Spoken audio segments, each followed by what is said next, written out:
आसनसोल नगर निगम के 46 number ward इलाके में एक तालाब भराई का मामला सामने आया है। आरोप है कि स्थानीय कुछ लोगों द्वारा एक तालाब भरने की कोशिश की जा रही थी।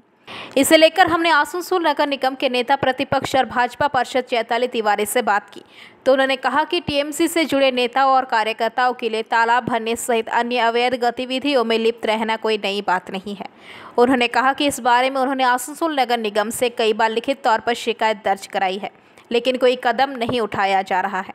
उन्होंने कहा कि सिर्फ एक वार्ड में ही नहीं, आसनसोल नगर निगम क्षेत्र के विभिन्न इलाकों में इस तरह से तालाबों की भराई की जा रही है।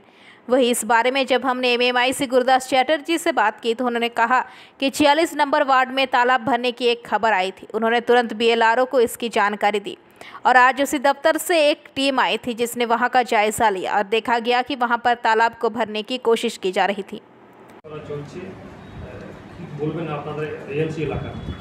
আসল 46 নম্বর ওয়ার্ডে একটা পুকুর ভরাটের খবর কালকেই পাওয়া গেছিলো এবং সঙ্গে সঙ্গে বিএলআরওকে জানানো হয়েছিল যে ওখানে পুকুর ভরাট হচ্ছে এবং মাননীয় মন্ত্রীর কাছে একটা ফোন আসে যেখানে পুকুর ভরাট হচ্ছে। আমি দেখলাম সঙ্গে সঙ্গেই উনি বিএলআরওকে বলে যে দেখুন তো অথেন্টিক কিনা খবরটা।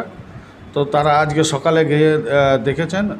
কিছুদিন আগে ওখানে একটা কি পার্কিংয়ের জন্য নাকি গ্রাম্য কমিটি আছে ওদের, তারা নাকি করছিল, কিন্তু পুকুর ভরাট করা তো কখনোই উচিত নয়। তো যদিও করে তাহলে তাদেরকে বিএলআরওর কাছে পরামর্শ চিঠি আদান প্রদান করে যে আমাদের ওখানে এই জিনিসটার দরকার বলে যদি করতো তাহলে মনে হয় এই অসুবিধা হতো না। তো আজকে ওনারা দেখে এসছেন, হয়তো চিঠিপত্র করে দিবে গ্রাম্য কমিটিকে। আর আসানসোল কর্পোরেশন এলাকায় আমাদের কাছে খবর এলেই আমরা সঙ্গে সঙ্গে ব্যবস্থা নিচ্ছি, কারণ পুকুর ভরাট করা যাবে না। দিদির একদম শক্ত নির্দেশ যে ভাই পুকুর ভরাট হলেই তাকে সঙ্গে সঙ্গে ধরে এনে ঢুকিয়ে দেওয়া হবে। এলাকাতে পুকুর ভরাট হচ্ছে, আমরা এখনই দেখলাম যে 46 নম্বর ওয়ার্ড ঠিক হাসপাতালের ঠিক উল্টো দিকে যে পানি ট্যাঙ্কি তার পিছনে পুকুর ভরাট চলছে, বলবেন এটা? দেখুন, আমরা তো অতীতে অনেকবার করে ওনাদের কাছে আমরা জানিয়েছি, চিঠির মাধ্যমেও জানিয়েছি। আপনারা দেখতে পাচ্ছেন পুরোপুরি কর্পোরেশন যেটা পুরোপুরি দুর্নীতিতে চলছে। কর্পোরেশনের মধ্যে কোনো গরিব মানুষের কথা বা সাধারণ মানুষের কথা ভাবার ওনাদের কাছে সময় নেই।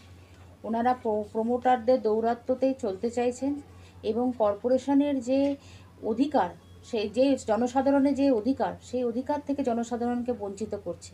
অনেক চিঠি দিয়েছি, আমরা অনেক রকম আন্দোলন করেছি, ওনাদের কোনো রকম কর্ণপাত নেই, কোনো রকম চক্ষু খুলছেন না ওনারা। তাই আমরা আগামী দিনে সিদ্ধান্ত নিচ্ছি যে সকল জনসাধারণ, আমাদের আসানসোলবাসী, আমাদের প্রাণের শহর, এই শহরকে বাঁচাবার তাগিদে আমরা সকলে মিলে বৃহত্তর আন্দোলনে নামব ভারতীয় জনতা পার্টি এবং জনসাধারণের সকলের সান্নিধ্যে। आसनसोल से बीजू मंडल की रिपोर्ट, पीवीटीवी न्यूज़।